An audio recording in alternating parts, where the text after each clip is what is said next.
Hello and welcome back to the channel. A few weeks ago I did a number of videos on building my own PC, about why I did it and what were the results of that, and comparing it with the models that it replaced, which were a MacBook M1 and a Dell Alienware M15, which was a little bit older.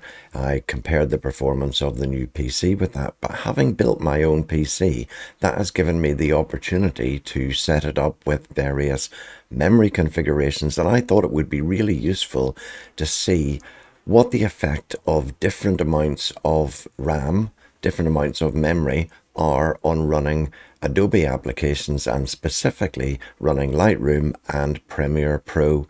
So I tested 3 different benchmarks for Lightroom and Premiere Pro on 16 gigabytes, 32 gigabytes, and 64 gigabytes to see just what the difference is in performance. And I have to say that I was really surprised by the difference that additional memory makes to those applications. So let's have a look at the benchmarks. The first benchmark was to export 49 images from Lightroom. Those images were from my Sony A1 camera, so they are all 50 megapixel raw images, and I exported the 50 of them. Well, actually, I exported the 49 of them to JPEGs because that's a very common thing that needs to be done.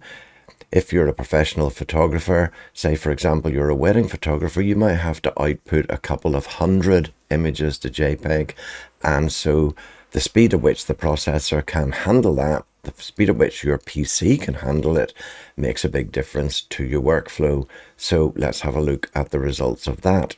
This chart shows the results of the Lightroom export of the 49 50 megapixel images from RAW to JPEG, and you can see on this that it gets better depending on how much memory you have. The difference isn't really dramatic. So for example, moving from 16 gigabytes, which is the longer bar down here at the bottom, which took 45 seconds, you can shave 5 seconds off that by implementing 32 gigabytes of memory, and you can shave about a further 6 or 7 seconds off that again if you have 64 gigabytes. So they're not dramatically different, but more memory clearly helps Lightroom to a certain extent.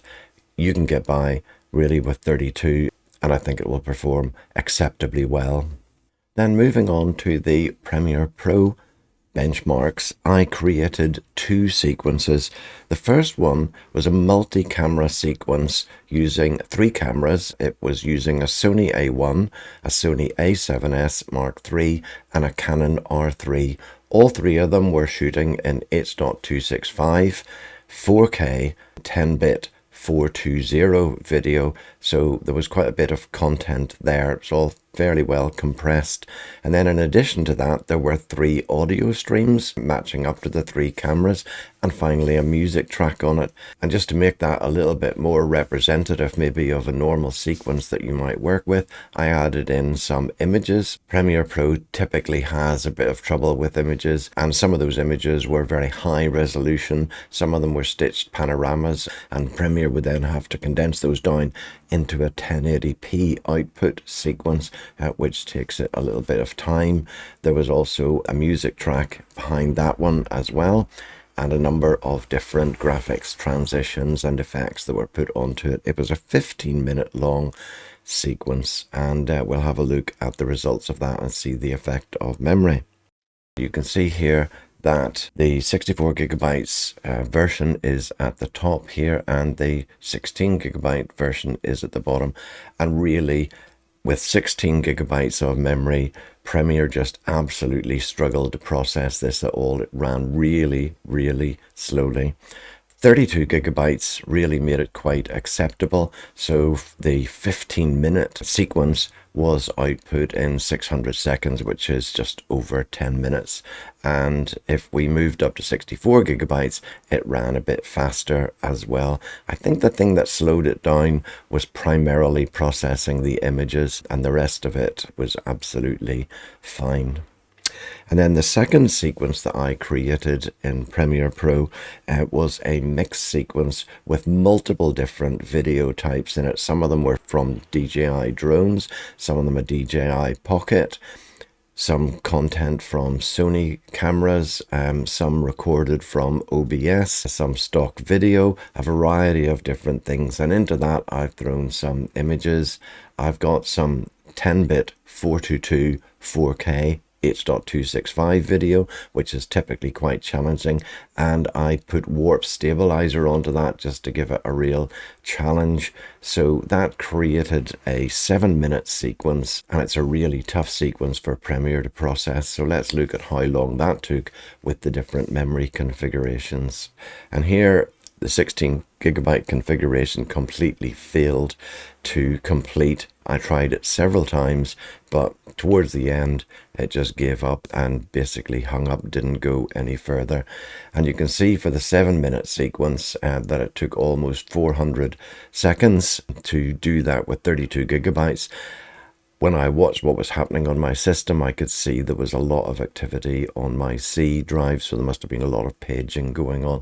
But as soon as you go up to 64GB, the whole sequence ran through pretty swiftly and took less than 150 seconds, so less than 2.5 minutes to output this 7-minute sequence. So it was running really better than double speed on it, even though it was an incredibly challenging sequence. So the bottom line from this graph is if you have complex sequences in Premiere Pro, you better have 64GB of memory. So what's the conclusion from all of this? Well, my conclusion from this is that if you're primarily working with photography, then Lightroom is reasonably happy with 32GB of memory.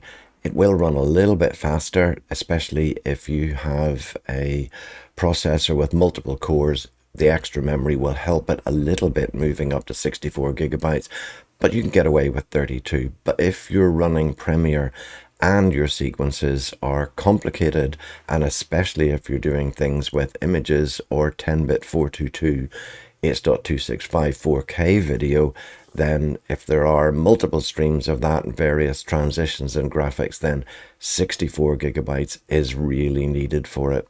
It's a waste of time even trying it, I think, with 16GB.